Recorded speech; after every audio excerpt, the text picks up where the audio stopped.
Telugu Desam party ఎమ్మెల్యేలు, మంత్రులు, ఆ నాయకుల అరాచకాలు ఏ స్థాయిలో ఉన్నాయంటే, చివరికి ముఖ్యమంత్రి గారు కూడా ఏంటి ఇదంతా ఇంత దారుణంగా చెలరేగిపోతూ ఉన్నారు. వీళ్ళని కంట్రోల్‌లో పెట్టాల్సిన బాధ్యత ఇన్‌చార్జ్ మినిస్టర్లదే అని వాళ్ళకి టాస్కులు ఇస్తూ ఉన్నారు. చివరికి హంతకులుగా యావజ్జీవ కారాగార శిక్ష అనుభవించే వాళ్ళు కూడా స్వయాన హోంశాఖ మంత్రి సంతకం పెట్టి పెరోల్ మీద బయటకు వదులుతూ ఉన్నారు అంటే ఇక రాష్ట్రంలో పాలన ఎంత దారుణంగా గాడి తప్పిందో. హంతకులుగా జీవిత ఖైదీ అనుభవించే వాళ్ళకి హోంశాఖ మంత్రి నోట్ ఫైల్ మీద సంతకం పెట్టి పెరోల్ ఇవ్వడం అంటే ఈ జస్ట్ ఇమాజిన్ ఏంటి ఈ పరిస్థితి.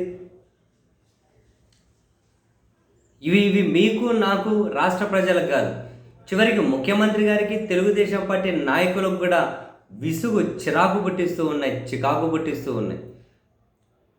ఇవి అసలు ముఖ్యమంత్రి గారు కూడా కంట్రోల్ చేయలేని పరిస్థితుల్లోకి, మరి బహుశా ఇది ముఖ్యమంత్రి గారిని బలహీన కోణంలో వాళ్ళ నాయకులు చూస్తున్నారనుకోవాలో, ముఖ్యమంత్రికి అటు పాలన మీద పార్టీ మీద పట్టు లేకుండా పోయిందనుకోవాలో తెలియదు, కానీ చెలరేగిపోతూ ఉన్నారు.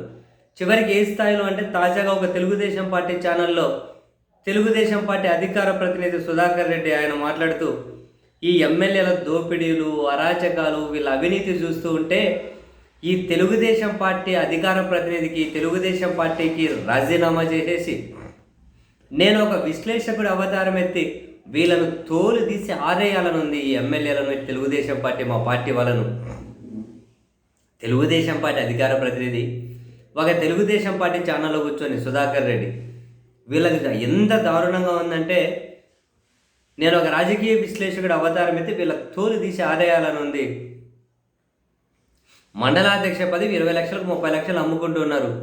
మండలాధ్యక్ష పదవి ఎవరికైనా పెళ్లి చేసుకున్నా కూడా ఎమ్మెల్యేల అనుమతి కావాలంటున్నారు. మేము శోభనం చేసుకుంటామన్నా ఎమ్మెల్యేకి ఇంత పన్ను కట్టి శోభనం చేసుకోవాలి, అట్లా ఉంది వీళ్ళ పెళ్ళైన వాళ్ళు శోభనం చేసుకోవాలన్నా ఎమ్మెల్యేకి ఇంత ఏమంటారు ఇంత కప్పం కట్టి శోభనం చేసుకోవాలట. ఇట్లా ఉంది పరిస్థితి. ఇంత దారుణం ఎక్కడా చూడలేదు. విచ్చలు విడిగా పెట్టరేగిపోతూ ఉన్నారు. అసలు వీళ్ళకి అడ్డుకట్టేసే పరిస్థితి కూడా కనిపించడం లేదు. కాబట్టి ఇక నేను రాజీనామా చేసి విశ్లేషకుడు అవతారం అయితే వీళ్ళ తోలు తీస్తా అంటూ ఉన్నాను.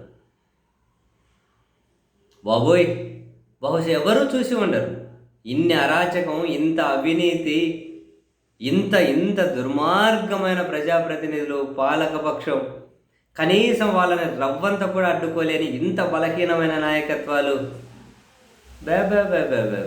నా భూతో నా భవిష్యత్ అంతే.